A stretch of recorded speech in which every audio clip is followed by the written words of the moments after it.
오늘장 완벽한 트레이딩 마지막 기회. 한 발 빠른 보호장 대응. 마감 전 반드시 담아야 할 이 종목.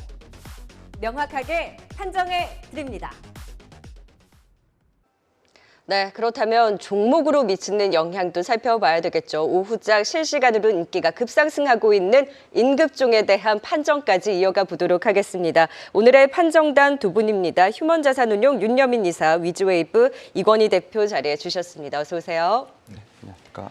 오랜만에 나오셨어요. 아, 네, 그렇습니다. 네, 오랜만에 나오신 만큼 오늘의 판정도 더 기대를 해보도록 하겠습니다. 자, 바로 실시간 인기 급상승하는 궁금한 그 종목 첫 번째 인급종 확인해 봅니다. 네, 오늘도 이 종목은 안 볼 수가 없는 것 같습니다. 우리 인급종 시작하고 나서 계속 시선이 끊기지 않는 종목이죠. 자주 거론됐던 한미반도체. 네, 현대차도 좋지만 한미반도체부터 살펴볼까요? 힘이 결국에는 AI 반도체 중심이지 않을까라는 생각이 듭니다. SK 하이닉스뿐만 아니라 마이크론의 공급까지 공급 기대가 높다고 이건희 대표도 짚어본 바 있었는데 이제 공식적인 뉴스가 나왔고 장중에 10%까지 급등을 했다가 현재는 상승폭이 다소 축소되긴 했지만 확실히 힘은 계속 강한 것 같아요. 네. 오늘의 급등, 상승의 힘을 밀어봤을 때 이 자리에서도 더 달릴 수 있는 힘을 볼 수 있는 건가요? 일단 더 결론부터 말씀드리면 더 네. 갈 걸로 보고 있고요. 네. 일단 지금 올해 예상되는 영업이익이 1,552억 정도 네. 가이던스가 잡혀 있는데 아마 이것도 상회할 걸로 좀 예상을 하고 있고 지금 이게 가이던스를 잡을 때만 해도 사실은 뭐 마이크론의 공급 이슈는 없었고 지금 네. 공급이 225억 됐는데 금액이 중요한 게 아니라 했다라는 거죠. 했다는 게 마이크론은. 중요한 건데 네. 한미반도체가 예전에 작년에 보면 SK 하이닉스의 두 번의 납품을 이어서 또 올해 또 했죠. 네. 세 번째 했습니다. 그럼 마이크론은 이번에 첫 납품을 했는데 앞으로 더 할 가능성이 당연히 많겠죠. 네. 거기에 또 이제 삼성까지 이제 본딩의 방식을 바꾼다라고 해서 뛰어든다라고 하면 한미반도체가 한 10년 넘게 삼성과 거래가 없었습니다. 없었는데 이번에 만약에 다시 한번 삼성도 거래를 하게 된다라고 하면 사실은 HBM을 만드는 회사는 다 한미반도체의 TC 본딩 장비를 전적으로 다 의존하게 되는 거기 때문에 그러면 밸류에이션은 여기서 뭐 20만 원 이상도 갈 수 있다라고 보는 게 맞고요. 네.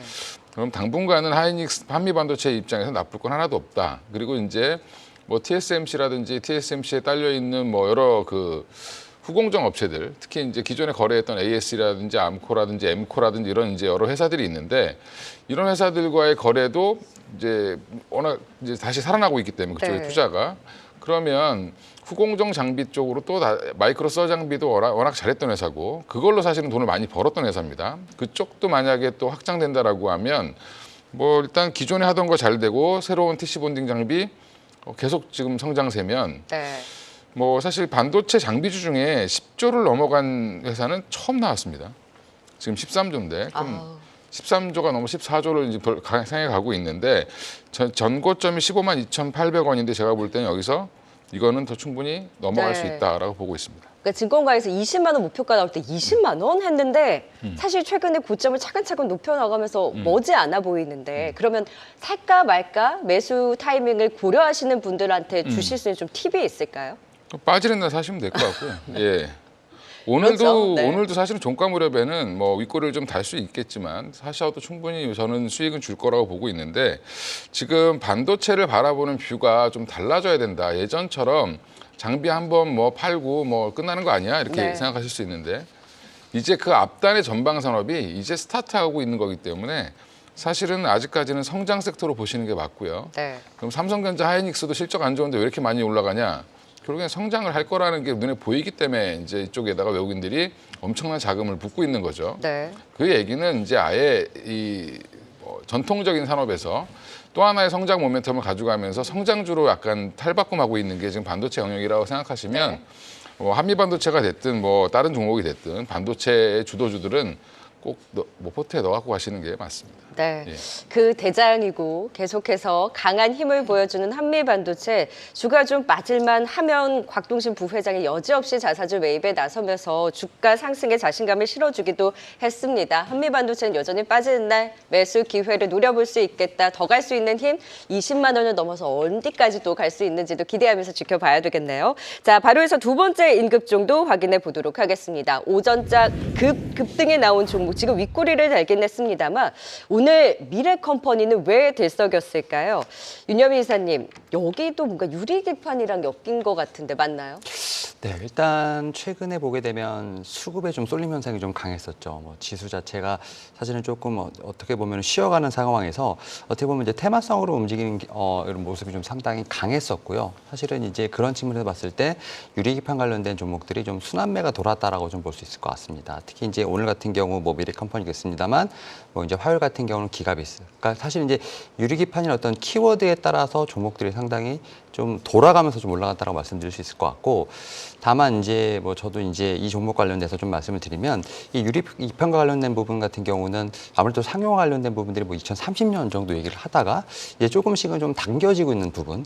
하지만 그럼에도 불구하고 아직까지는 어떤 실체에 대한 부분들은 조금 확인이 필요하다. 결국 2026년 정도 뭐 샘플은 뭐 올해나 내년에 나올 수 있겠습니다만 숫자가 정말 나오는 어떤 시기 같은 경우는 2026년 이후를 좀 봐야 되는 상황이기 때문에 지금 상황에서는 어떻게 보면 AI 반도체에 의한 좀 파생되는 좀 테마성으로 움직이는 부분이 있지 않을까라는 좀 생각을 하면서 그 안에서 지금 종목들이 돌고 있다고 생각을 하고 있고, 오히려 먼저 갔던 뭐 피롭틱스 같은 경우는 어떻게 보면 차익 실현이 나오는 상황이기 때문에 어떻게 보면 반도체 안에서도 이 유리기판 관련된 어떤 특정 테마에서 또 순환매가 좀 도는 부분들, 그 가운데서도 지금 이제 이런 좀 키워드를 붙이면서 종목들이 계속 순환매가 돈다라고 좀 말씀드릴 수 있을 것 같습니다. 그러니까 단기 이슈에 따른 들썩거림 정도로 그 이상 그 이하도 아닌 딱 그 정도로 해석을 해야 된다라는 말씀이신 거네요. 사실 유리기판 관련주들이 지난 거래일에 너무 큰 이제 차익 실현이 나왔다고 오늘은 급락을 멈춘 모습이긴 합니다만 관련 또 새로운 종목들이 나오고 있기는 하지만 그 흐름에 대해서 의미를 부여하기보다는 단기적인 힘에 따른 들썩거림으로 보자. 미래컴퍼니에 대한 진단도 들어봤습니다. 자, 이번에 세 번째 다시 한번 또 신고가를 경신하고자 하는 의지를 보여주는 인급종 또 바로 만나보도록 하겠습니다. 계속해서 차트 흐름이 너무 좋습니다. 삼양식품 오늘 5%대 상승 흐름을 가져가고 있는데요. 최근에 신용 전망 상승과 더불어서 그 회사채 완판까지 성공을 한 또 삼양식품인데 어디까지 갈까요? 꽤 많이 올라왔는데 더 갈 힘이 있을까요? 일단 뭐 시장이 불안할 때 이제 매크로 지표가 불안할 때 지금 주도 성장 중인 반도체가 가고 있고요. 네. 또 실적이 견조한 현대차, 기아 같은 이제 자동차 섹터가 가고 있고, 네. 또 오늘 뭐 미용 의료기기도 좀 괜찮고, 네. 삼양식품도 당연히 괜찮겠죠. 다 실적이다, 그죠? 예, 실적이다라고 보시면 되고요. 삼양식품 불닭볶음면 아무것도 아니다. 뭐 처음에 무시하셨던 분들 중에 지금 뭐 매출의 한 70%가 수출입니다. 근데 지금 회사채 한 700억 정도 수요를 예측했더니 신용등급도 상향됐는데 서로 지금 하겠다고 지금 난리가 났죠. 회사때 투자하겠다고. 이게 신용등급이 올라갔다는 건 금리를 그만큼 싸게 자금을 조달할 수 있다는 거고, 앞으로 투자 여력은 좀 더 많아진다. 그리고 지금 공장 밀양에 또 하나 짓고 있죠. 네, 맞아요. 삼양식품에서 중요한 거는 해외 공장을 짓는 게 아니라 지금 국내 공장을 지어서 국내에 수출하고 있습니다. 그러니까 그만큼 이 국내에 미치는 영향도 사실은 또 긍정적으로 보고 있고요. 또 하나는 삼양식품 지금 실적이 계속 우상향하고 있다는 부분이 당분간은 유지될 수 있다라고 보시는 게 맞을 것 같고, 이게 유치를 받아서 뭘 할 거냐, 시설 투자 계속 하는 거죠. 그러면 물량이 늘어나는데 그걸 소화해 줄 수 있는 시장이 있다는 거는 당분간 삼양식품은 꾸준히 우상향할 가능성이 높고, 오늘은 회사채를 이렇게 완판했다는 거, 추가로 한 1,000억까지 반영이 가능할 것 같은데, 그러면 이게 뭐 앞으로 사업을 하는 데 있어서 막힘이 없을 거다라는 그런 기대감이 붙었다라고 생각하시면 될 것 같고요. 요즘에 뭐 안 그래도 뭐 지금 총선 이후에 또 이제 뭐 부동산 PF 관련된 여러 가지 문제가 터질 수 있다라고 좀 우려를 하고 있는 가운데서 회사채 수요들이 지금 잘 소화가 되고 있는 것들도 어떻게 보면 그 기업 자체 뭐 큰 호재로 작용할 수 있다고 보시면 될 것 같습니다. 네, 그래서 삼양식품 지금 실적뿐만이 아니라 투심과 수급도 견조하게 받쳐내주면서 다시 한번 또 최고가 경신의 힘을 보여주고 있는 상황입니다. 더 갈 수 있는 힘 결국에는 믿을 건 실적이다. 사실 밀양 증설 그 공장 한다고 했을 때 여기서 더 한다고 하는 게 있었는데도 이걸 또 소화하면서 또 수출의 데이터로 견조하게 보여줄 수 있을 것이다라는 기대감이 높은 만큼 삼양식품도 추가 상승 여력에 대한 긍정적인 진단 또 들어봤습니다. 네, 계속해서 지금 이 시각 다양한 데이터를 통해서 시장 흐름을 가져가는 종목 빅데이터로 본 증시로 정리하고 오겠습니다. 네, 빅데이터로 살펴본 증시는 어떨까요? 오후 1시 기준 시가총액 1,000억 원 이상 기준 가운데 거래량 상위부터 살펴보겠습니다. 최근 중동 지역의 지정학적 긴장이 지속되면서 원자재 가격이 고공행진을 하고 오늘도 물류나 해운, 정유 관련주들이 강세를 보이고 있는데요. 이런 가운데 흥하해운은 전일 대비 거래량이 300% 넘게 급증을 하면서 거래량 상위에 이름을 올리고 있습니다. 이외 유리기판주 HB 테크놀로지도 거래량 상위에 올라와 있고요. 투자 주의 종목에서 해제된 지난 9일엔 약세를 보였던 A프로젠도 반등을 보이고 거래량이 200% 넘게 급등을 보이고 거래량 상위에 이름을 올리고 있습니다. 장 초반 미국 경제 지표 영향 속 2,600 중반선까지 낙폭을 키웠지만 반도체주들이 반등하면서 낙폭을 만회하고 있는데요. 삼성전자도 이름을 올리고 있습니다. 무려 외국인이 17거래일 연속 순매수를 이어가면서 상승폭을 조금씩 확대하고 있고 DI도 거래량이 200% 넘는 급증률을 보이면서 거래량 상위에 이름을 올리고 있습니다. 상승률 상위도 살펴보겠습니다. 네, 오늘도 대체로 개별적인 종목들이 상승률 상위에 많이 올라와 있지만 반도체주들도 다수 보이고 있습니다. 내주 삼성전자가 미국 정부로부터 최대 70억 달러의 보조금을 지원받을 것으로 예상되는 가운데 JMB는 4나노 공정 반도체 생산 대응을 목적으로 한 제응 시스템을 개발한 이력이 부각되면서 강세를 보이고 있고요. 사피엔 반도체도 2거래일째 상승세를 이어가고 있습니다. 네, 자회사의 신약 후보 물질이 미국 암연구학회에서 좋은 효과를 얻었다는 소식이 전해지면서 제일약품도 급등을 보이고 있고요. 보안업체 센즈랩도 이름을 올리고 있습니다. 마이크로소프트가 AI 기반을 강화하기 위해서 일본에 3조 9천억 원가량의 데이터 센터 증설을 한다는 소식이 전해진 가운데 한국 MS와 업무 협약을 체결한 이력이 주고가 되면서 센즈랩도 급등을 보이고 있습니다. 신고가를 기록한 종목도 살펴보겠습니다. 중동 지역의 지정학적 긴장이 지속되는 가운데 방산과 구리 관련주로 부각되는 풍산과 정유주 S-오일이 신고가를 기록했습니다. 풍산의 경우 3거래일째 강세를 이어가고 있고요. S-오일의 경우 3거래 만에 반등에 성공하면서 고점을 경신하고 상승폭을 조금은 줄였습니다. 연일 상승 랠리를 이어왔던 전선과 전력설비 관련주들은 오늘 대체로 쉬어가는 흐름을 보이는 가운데 삼화전기는 오늘도 상승불을 켜내고 있습니다. 무려 15거래일 연속 기관 순매수가 이어지고 있는데요. 약세로 출발했지만 상승 전환에 성공해 상승폭을 조금씩 키우고 있습니다. 이 한미반도체와 마이크론의 계약 소식이 전해진 가운데 역시나 반도체 관련주들의 온기는 이어지고 있는데요. 고대역폭 메모리용 버닝 테스터를 개발 중인 DI라든지 자람 테크놀로지도 이름을 올리고 있습니다. 지금까지 빅데이터로 본 증시였습니다. 네, 빅데이터로 살펴본 종목들 내에서 오후장 포착된 종목 바로 판정해 보도록 하겠습니다. 오늘의 종목 만나볼까요?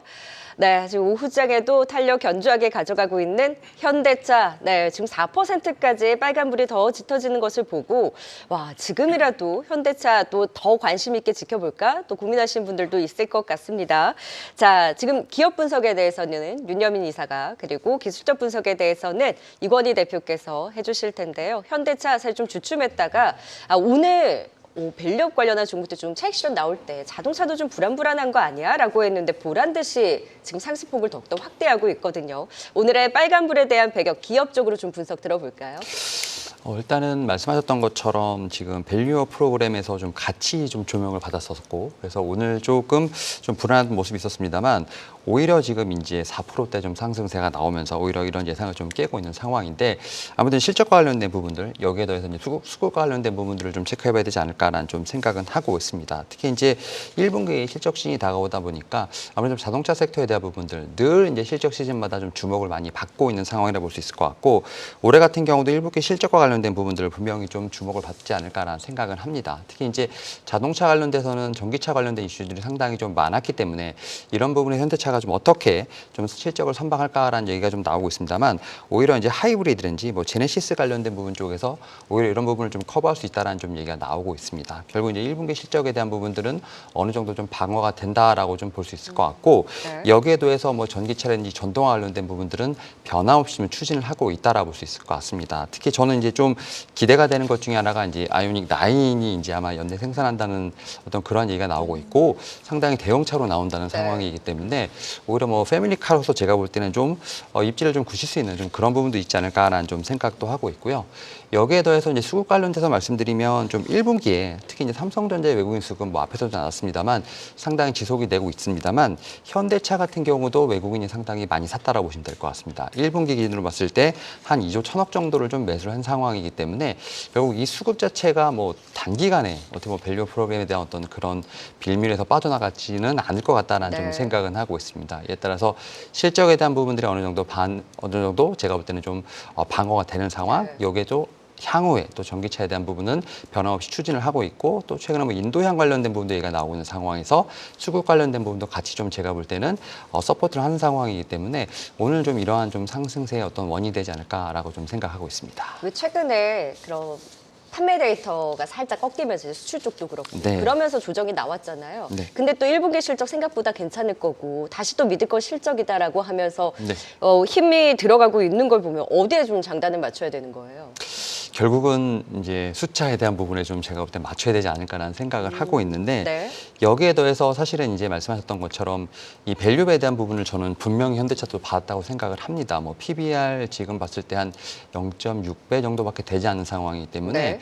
삼성전자, SK하이닉스에 비해서 사실은 너무나 좀 못 갔다라는 생각이 듭니다. 사실 네. 이제 삼성전자, SK하이닉스 같은 경우는 실적이 좀 돌아서는 어떤 상황인 거고 현대차 같은 경우는 어떻게 보면 살짝 좀 주춤한 상황인데 오히려 이런 부분에서 좀 선방을 잘 하게 된다고 하면 다시 좀 정상궤도로 올라갈 수 있지 않을까 생각을 하면서 저는 그런 부분에서 좀 점수를 주지 않나 생각하고 있습니다. 그러니까 어느 정도 이제 간 주가에서는 판매 데이터가 그만큼 안 나오고 좀 꺾였네? 라고 해서 이제 실망감으로 빠졌다가 또 빠진 자리에서는 그래도 생각보다 실적 좋고 삼성전자, 하이닉스 간 거보다는 자리가 괜찮네 하면서 또 매수세가 유입되면서 올라서는 거 아니에요? 그래도 여전히 실적이 그 중심에 있다. 현대차에 대한 분석 들어봤고요. 기술적으로는 또 어떨까요? 일단 뭐 기술적으로도 더 가야죠. 가야 되는데 지금 뭐 제가 한번 차트 한번 보여드리면 제가 월봉을 띄워놨는데 네. 월봉을 봐야지 큰 흐름을 볼 수 있습니다. 20년에 6만 5천 원까지 빠졌던 현대차가 네. 21년도 1월에 이제 코로나 시기죠. 이때 이제 애플카 얘기 나오면서 사실은 28만 9천 원까지 갔었습니다. 맞아요. 네. 근데 애플카는 뭐 애플이 포기했죠. 이건 뭐 될 일은 없을 거고. 이건 이제 제외하고 보시면 윗꼬리는 그럼 고점이 거의 한 25만 원대에 지금 묶여 있는데 사실은 이제 예전에 이제 주가를 보면 이때 27만 원까지 갔던 적이 있습니다. 이때가 2012년 정도인데 이때 보면 뭐였냐면 그 일본에서 지진 한번 일어나가지고 난리 나고 토요타 리콜도 있었고 네네. 그러면서 미국 시장 내에서 현대차랑 기아의 점유율이 10% 이상 올라오면서 이렇게 주가가 급등을 했는데 네. 이 당시에 현대차 이익률 보면 한 3에서 5%? 예. 지금 거의 9% 가까이 네. 오고 있습니다. ROE는 두 자릿수로 올라왔고요. 그 회사가 완전히 달라졌는데 제가 기본적 분석까지 같이 말씀을 드렸지만 사실은 지금 기술적으로 보더라도 이 차트를 보면 여기서 오늘 빠져서 시작했는데 들어 올렸다라는 건 외국인이 사서 올렸는데 네. 현재로 보면 그럼 25만 5천 원까지는 다시 한번 가겠다는 신호를 보여주고 있는 거고요. 네.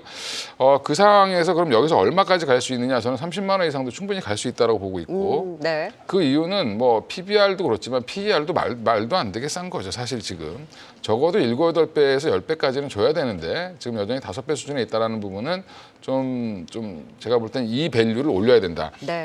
작년에 영업이익을 똑같이 벌더라도 현대차를 바라보는 눈이 달라진다라고 하면 투자자들이 달라진다라고 하면 사실은 밸류업으로도 그냥 올라갈 수 있다. 네. 그럼 밸류 프로그램의 중심은 뭐냐면 결국에는 환원? 돈을 잘 벌어야 환원을 할 수 있죠. 네. 그래야 자꾸 ROE를 높이면서 가격을 올릴 수 있는 거기 때문에 사실은 돈을 잘 벌고 있는 회사가 사실 밸류업 프로그램도 참여할 수 있는 거고 네. 현대차도 이거에 적극적으로 하겠다라고 지금 나서고 있기 때문에 본인들도 알고 있습니다. 저평가되어 있다라는 거. 근데 이런 부분들은 아마 저는 해소가 제일 빨리 되는 네. 국면이 자동차가 아니겠는가 생각하고 있습니다. 네. 그럼 기업적으로도 기술적으로도 일단 현대차 지금 자리에서 긍정적인 분석을 주셨고 또 현대차 그룹은 지배구조 개편에 대한 이슈도 있기 때문에 지속적인 관심마저도 지켜보자라는 의견들 많이 주신 바 있죠. 과연 기업과 기술적 분석 판정을 통해서는 두 분 어떤 의견 주셨는지 확인해 보도록 하겠습니다. 과연 현대차 더 갈 수 있는 힘에 대해서 오늘의 빨간불 외국인의 수급이 의미가 있을지 두 분 다 더 달릴 수 있다라고 또 공통된 또 한마음을 보여주셨습니다. 한마디로 또 정리를 해볼까요? 일단은 이제는 반도체의 어떤 제가 볼 때는 상승세를 좀 자동차가 이어받을 수 있지 않을까라는 생각하면서 그 안에서 대장주 역할을 좀 기대해 본다라고 좀 말씀드릴 수 있을 것 같습니다. 단 장기적 관점으로 단기적으로도 괜찮고 장기적으로도 좋다. 지금 현대차에 대해서 더 갈 수 있는 힘에 대한 기업 분석 들어봤고요. 기술적 분석에 있어서도 저평가 매력은 여전하다. 따라서 달릴 수 있다라고 또 말씀 주셨네요. 네. 일단 뭐 누가 봐도 저평가돼 있죠 지금. 네. 네, 그러면 사실은 그냥 작년 지금 전기차 안 팔린다고 막 한참 걱정할 무렵에 작년부터 그랬죠. 그때 현대차에겐 오히려 기회가 왔구나라고 저 개인적으로 생각을 했는데 그 이유는 뭐 알다시피 아직 미국 공장에서 공장을 짓고 있기 때문에 네. 전기차를 만들어서 팔 수가 없습니다. 그게 오히려 사실은 득이 됐다. 지금 오히려 만들어 팔았으면 더 안 팔렸겠죠. 네. 예, 그럼 재고 부담이 있었을 텐데 오히려 한 올해 연말 그다음에 내년 정도에 스타트를 하면 사실 그쪽 시장이 좀 어느 정도 정리가 되고 나서 들어간다라고 하면 지금 현재 하이브리드, 내연차, 네. 뭐 SUV 그다음에 거기에 이제 전기차까지 내년부터는 오히려 좀 날아갈 수 있는 그런 모습이 나오지 않겠나 생각하고 있습니다. 네. 자, 지금 현대차 두 분의 판정 더 달릴 수 있는 힘, 매수에 대해서도 긍정적으로 분석을 주셨습니다. 현대차가 가니 오늘 타이어 관련주들도 실적 기대와 함께 오름세를 보이고 있는데요. 지금은 저희가 완성세 현대차를 살펴봤으니까 잠시 후에 텐텐베거 시간에는 타이어 관련해서도 더 짚어보도록 하겠습니다. 네, 이제 또 두 분이 틈새를 노릴 수 있는 종목, 오늘은 또 어떤 종목을 갖고 오셨는지 확인해 보기에 앞서서 우리 이건희 대표의 글로벌 텍스프리가 계속 고점을 높여가고 있어서 사실 그때 하나마이크론이라 고민했다고 하셨잖아요. 근데 하나마이크론이 그날 너무 급등이 나와서 글로벌 텍스프리를 선택하셨는데 아주 굿초이스였던 것 같아요. 그러니까 지금 너무 반도체 뭐 좀 큰 섹터들 위주로 움직이는데 좀 작은 소비 섹터에서는 글로벌 텍스프리가 지금 뭐 올해 제가 볼 때는 사고를 한번 치지 않겠나 생각을 하고 있고 올해 이제 파리에서 열리는 코로나 이후에 팬데믹 이후에 처음 열리는 올림픽이라고 할 수 있는 일본 올림픽이 열렸지만 사실은 재미없었죠. 네. 근데 파리 올림픽이 100년 만에 이제 열리는데 거기에 진출해 있는 글로벌 텍스프리가 아마 돈을 좀 쓸어 모으지 않을까 이렇게 생각을 하고 있고요. 그다음에 태국이라든지 주요 이제 관광지들에 진출해 있는 사업들도 잘 되고 있기 때문에 뭐 우리나라에 오는 외국인들도 많아지고 있지만 사실은 해외에 진출했던 그런 뿌려놨던 씨앗들이 올해는 좀 열매를 좀 거두면서 좀 좋아지지 않겠냐라는 기대감이 계속 지속적으로 반영될 가능성이 있다. 그러니까 조정이 나오면 언제든지 사셔도 부담 없는 종목이라고 말씀드리겠습니다. 요즘에 사실 그 관련한 섹터 내에서 가장 주도격으로 가고 있는 종목입니다. 글로벌 텍스프리 조정이 나온다면 여전히 신규 매수도 유효하다. 또 보유에 대한 관점 AS까지 들어봤습니다. 자, 이제 두 분의 종목 겨뤄보도록 할까요? 그래서 오늘의 종목이 더욱더 기대가 됩니다. 이건희 대표는 오늘은 이수페타시스를 이에 맞서는 윤여민 이사는 바이오플러스입니다. 오늘 오랜만에 나오셨잖아요. 네. 바이오플러스에 영을 실어주십니까? 네, 한번 영어를 좀 실어보도록 하겠습니다. 어떤 매력이 있을까요? 사실 최근에 이제 실적 시즌 관련돼서 보다 보니까 뭐 이제 미용 의료기기, 뭐 화장품에 관련된 좀 이슈도 있는데 그런 측면에서 이 종목 같은 경우는 좀 그러한 이슈도 분명히 있습니다. 작년에 실적도 상당히 탄탄했고요. 뭐 최근에 같은 경우는 어떤 의료기기라든지 화장품 관련된 어떤 실적도 나옵니다만 제가 이제 주목하는 부분은 좀 포트폴리오 확장이라 볼 수 있을 것 같고 그 가운데 이제 비만 치료제, 바이오시밀러의 어떤 변신이 좀 주목된다라고 좀 말씀드릴 수 있을 것 같습니다. 특히 최근에 이제 노보노디스크 CEO가 이제 한국에 와서 좀 했던 말이 좀 머리에 남는데 한국 비만율이 상당히 높다고 합니다. 뭐 38%라고 하니까 그런 측면에서 비만 시장에 있어서 우리나라가 좀 아시아에 좀 어떻게 보면 큰 시장이 될 수 있지 않을까라는 좀 잠재력도 분명히 있다라고 좀 말씀드릴 수 있을 것 같고 특히 뭐 삭센다라든지 이제 위급이 되게 좀 유명한 제품인데 뭐 삭센다 같은 경우는 작년에 이미 좀 특허가 좀 만료된 부분들 위고비 같은 경우도 2028년 정도면 이제 이제 특허가 좀 만료되는 상황이기 때문에 이와 관련돼서 이제 바이오 시밀러 관련된 쪽 분명히 좀 저는 시장이 커질 거라 생각을 하고 있고 특히 이제 바이오 플러스가 지금 현재 충북 음성 소재 신공장을 좀 짓고 있는데 여기서 이제 시뮬러에 관련된 네. 부분들 아무래도 좀 생산할 것으로 보이고 있기 때문에 좀 향후의 성장성이 기대된다라고 좀 말씀드릴 수 있을 것 같습니다. 네, 자리도 부담 없고 바이오 플러스에 대한 기대 짚어주셨고 이에 맞서는 이수페타시스입니다. 사실 오늘 이수페타시스 임급 쪽에서도 보고 싶었거든요. 마침 또 관심주로 또 지켜보자라는 의견 주셨네요. 오랫동안 봐왔던 종목이고 좋아하는 뭐 예증의 종목인데 일단 뭐 이수페타시스 엔비디아 향으로 AI 가속기 판매 계속 될 거고요. 2분기에 공장 지어지면 추가로 판매될 거고 그 외에 이제 주력 제품이 이제 AI 가속기랑 뭐 데이터와 관련된 업체, 통신 장비 쪽으로 들어가는 이제 MLB인데 이쪽으로 지금 다 AI와 연관되어 있습니다. 네. 그다음에 구글, 마이크로소프트부터 시작해서 다 엄청난 지금 데이터 센터를 짓겠다고 하는데 거기에 다 이수페타시스가 들어간다라고 보시면 되고요.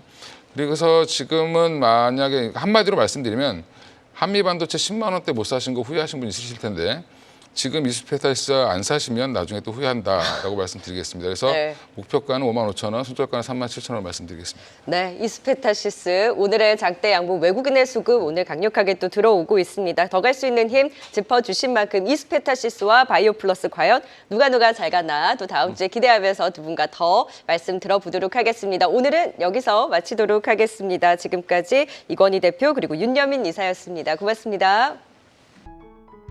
계속해서 다양한 경제 이슈를 알고 싶다면 구독과 좋아요, 알림 설정 부탁드립니다. AI 캐스터 권미정이었습니다.